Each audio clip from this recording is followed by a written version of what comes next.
하나님의 말씀 사도행전 1장 6절에서 8절까지의 말씀을 봉독합니다.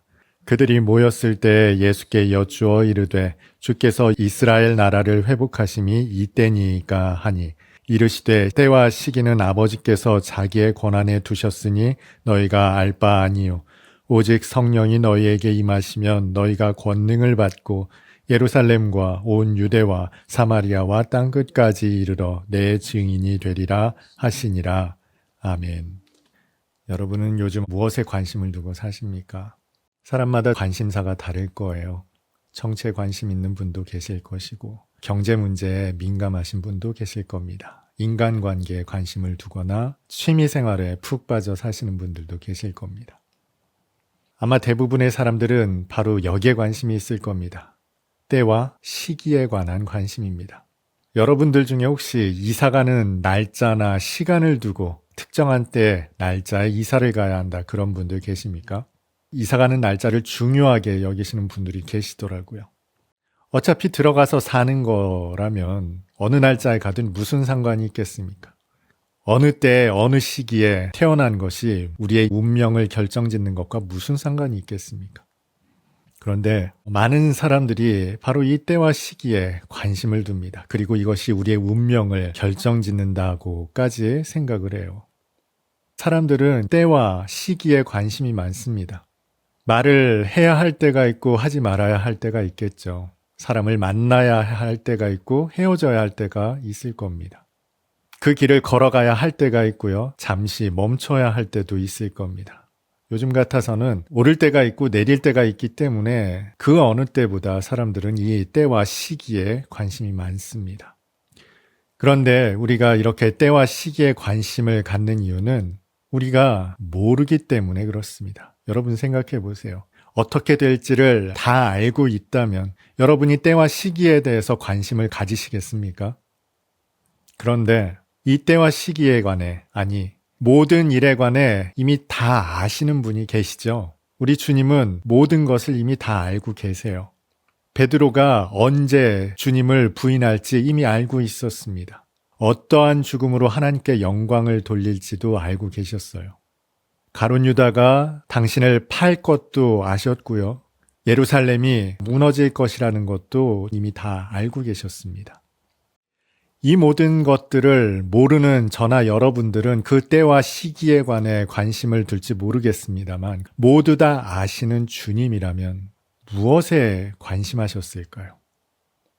주님의 관심사는 바로 성령이 너희에게 임하시면 너희가 권능을 받을 것이고 증인된 삶을 살 것이다. 이것이 주님의 관심사였어요. 어떻게 할 수 있습니까? 오늘 본서는 주님께서 승천하시기 직전에 제자들에게 하신 말씀이거든요. 주님은 바로 여기에 관심을 두고 계셨습니다. 그렇다면 왜 주님의 관심이 그들이 받을 권능과 증인의 삶을 살게 될 것이었을까요? 먼저 주님께서 이렇게 말씀하십니다. 성령이 임하시면 너희가 권능을 받을 것이다. 그들이 받을 권능에 대해 말씀하고 계세요. 이제는 그리 어려운 헬라어가 아닙니다. 디나미스. 설교를 통해 한 번쯤 들어보셨을 겁니다. 우리가 잘 아는 다이너마이트의 어원이 되는 말이에요. 다이너마이트라는 것이 폭약 아닙니까? 성령이 너희에게 임하시면 너희가 이 강력한 힘을 받게 될 것이다. 그런데 이 권능이라는 말이 이런 의미를 가지고 있습니다. 위험을 감수하면서도 기꺼이 무엇을 하다라는 의미를 가지고 있어요. 힘이 있는데 위험을 감수하고서도 기꺼이 무언가를 행하다. 그래서인지 이 제자들은 위험을 감수하면서도 기꺼이 예수님의 증인된 삶을 살았습니다. 오늘 예수께서 언급하신 권능을 받고 증인이 되리라는 이 말씀은 사실 하나의 말씀이에요. 이어지는 주님의 관심은 이 제자들이 증인이 될 것이라는 것이었습니다.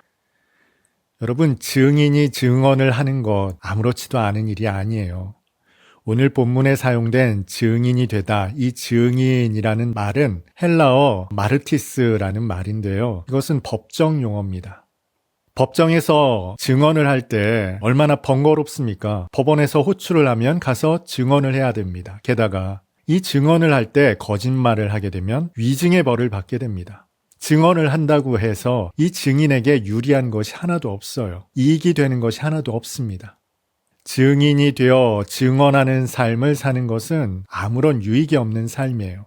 그런데 그럼에도 불구하고 그 위험을 감수하면서도 기꺼이 증인의 삶을 살게 되는 것, 이것이 바로 권능을 받은 사람들이 살게 되는 삶이라는 겁니다. 그래서인지 증인의 삶을 살았던 사도들 대부분은 순교했습니다. 주님께서는 이 한 가지에만 오로지 관심하고 계셨습니다.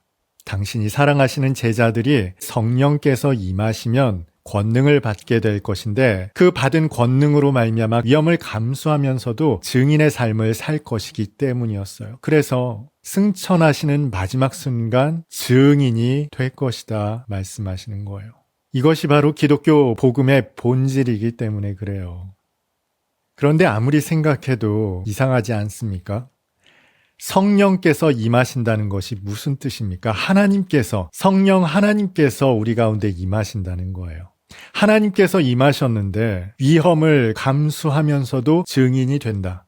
오히려 큰 권능을 행하면서 세상 사람들을 깜짝 놀라게 하는 증언을 해야 될 것 같은데 위험을 감수하면서도 그 증인의 삶을 살게 된다는 것입니다. 성령께서 우리 가운데 임하셨을 때. 이것을 여러분에게 이렇게 말씀드리고 싶어요. 수동적 능동의 힘. 수동이라는 것이 무슨 뜻입니까? 누가 시켜서 할 때 우리는 이것을 수동이라고 말합니다. 반면에 능동이라는 것은 스스로 하는 것, 이것을 능동이라고 말해요. 그런데 기독교 복음은 수동적 능동이라는 겁니다. 오늘 본문이 말하는 것도 바로 이 수동적 능동의 힘이라는 거예요. 여러분, 그 어떤 사람도 결코 자발적으로 그리스도의 증인된 삶을 살 수 없습니다. 아무나 붙들고 가서 전도하십시오 하면은 그가 전도하겠습니까? 일당을 주고서 여러분 가서 전도하십시오라고 한다면 일당을 받고서는 하겠죠. 그런데 그것을 전도라고 하겠습니까? 성령께서 임하신 자만 증인의 삶을 살 수 있습니다. 그런데 여기에 또 한 가지 비밀이 있습니다. 성령께서 임하신 자들은 시켜서 증언하는 삶을 사는 것이 아닙니다. 아주 자발적이고 능동적으로 증언을 하는 삶을 살게 된다는 거예요. 여러분, 너무 좋으면 내 속에만 담아둘 수가 없어요. 좋은 식당에 갔다 오면은요, 여긴 나만 가야지 하는 그런 이기적인 분들 아마 없을 겁니다. 맛있는 음식 먹자마자 여러분의 사랑하는 사람들이 떠오를 거예요. 가족이 떠오릅니다. 친구가 떠올라요. 야, 여기 누구랑 같이 오면 너무 좋겠다. 정말 좋겠다. 아름다운 풍광을 보게 되면 여긴 나만 와야지 하시는 분들 계십니까? 사랑하는 이와 꼭 한번 같이 오고 싶다. 그런 생각 들지 않으세요? 성령께서 여러분 가운데 임하시면 비로소 하나님의 사랑이 무엇인지를 알게 됩니다. 그리스도의 긍휼과 그 십자가의 공로가 무엇인지를 뼛속 깊숙이 깨닫게 됩니다.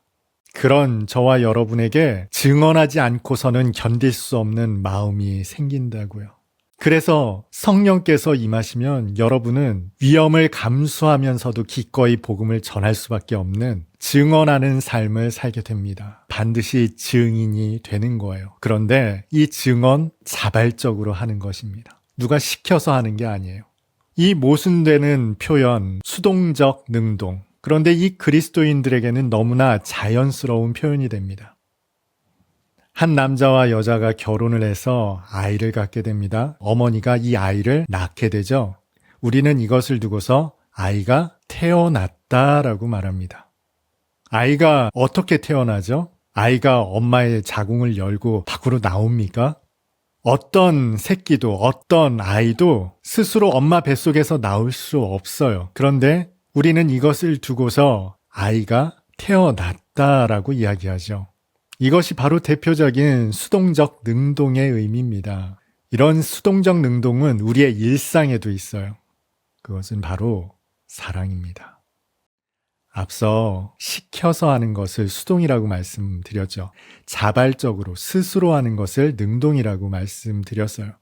그런데 여러분의 사랑하는 이가 아빠, 엄마 이것 좀 해주세요 라고 부탁을 해요. 자기야 이것 좀 해줘. 라고 부탁을 했을 때 그 부탁을 받았으니 시켜서 하는 일 아닙니까? 이것은 엄연히 수동적인 일입니다. 그런데 여러분 그 일을 행할 때 억지로 행합니까? 죽어도 하기 싫은데 시키니까 하게 됩니까? 여러분의 손주가 할아버지, 할머니 하면서 부탁할 때 억지로 하십니까? 아니죠. 기꺼이 하시죠. 기쁘게 하시죠. 아주 자발적으로 해 주실 겁니다. 모아뒀던 쌈짓돈을 손주들에게 주실 겁니다. 맛있는 거 사 먹어라 하시면서 흔쾌히 사주실 거예요. 아주 능동적으로, 자발적으로 행하시는 것이죠. 수동적, 능동의 힘, 그 힘을 가장 잘 설명해 주는 것이 바로 사랑입니다. 오늘 본문에 나타난 너희가 권능을 받고 라는 말씀은 저와 여러분 가운데 성령께서 임하시면 우리가 귀신을 쫓아내고 병자들을 고치고 무리를 걸어가고 물고기 2마리와 떡 5개로 5,000명을 먹이는 그런 기적을 행한다. 그런 뜻이 아닙니다. 주님께서 언급하셨던 이보다 더 큰 일도 행할 것이다 라는 것은 여러분 세상 사람들은 도무지 이해할 수 없어요. 납득할 수가 없거든요. 왜 나에게 유익이 되지 않는 오직 손해가 되고 위험을 감수해야만 하는 증언하는 증인의 삶을 살까? 세상은 도저히 이해할 수 없죠. 그런데 그 세상이 이해할 수 없는 삶이 저와 여러분에게서 나타난다는 겁니다. 성령께서 임하시면 하나님의 사랑이 무엇인지 뼈저리게 알게 된다는 겁니다. 느껴진다는 겁니다. 깨닫게 된다는 거예요. 그 사랑을 알았을 때 그 누구도 잠잠할 수 없다는 거예요. 위험을 감수하면서도 기꺼이 증언하는 삶을 살 수밖에 없다라는 겁니다. 이것이 바로 오늘 본서가 말하는 너희가 권능을 받을 것이고 그 권능으로 말미암아 증인된 삶을 살게 될 것이다 라는 주님의 말씀의 진짜 의미입니다. 그러니 여러분 이상하게 생각하실 필요 없어요. 분명히 성경은 권능을 받는다고 했는데 왜 나에게서는 베드로 같은 바울 같은 권능이 나타나지 않을까? 여러분의 입술이 주님을 찬양하고 있다면 예수 그리스도의 십자가와 복음을 전하고 있다면 이미 성령의 권능이 여러분 가운데 나타나고 있는 겁니다. 여러분이 그리스도인으로 누가 봐도 여러분을 보고 저 사람은 예수 믿는 사람이야를 알게 된다면 그 권능의 삶, 증언하는 증인의 삶을 살고 있는 것입니다. 오늘 예배드리는 저와 여러분에게 성령 하나님의 충만한 임재가 있었으면 좋겠습니다. 그래서 매 순간마다 여러분의 먹고 마시는 것, 앉고 일어서는 것, 가고 서는 모든 것이 주 예수 그리스도를 증언하는 삶이었으면 좋겠습니다. 위험을 감수하면서도 기꺼이 주님을 증언하는 삶이 여러분의 온 생애를 통해 모든 일상을 통해 나타나는 오늘 예배드리는 저와 여러분 다 될 수 있었으면 정말 좋겠습니다.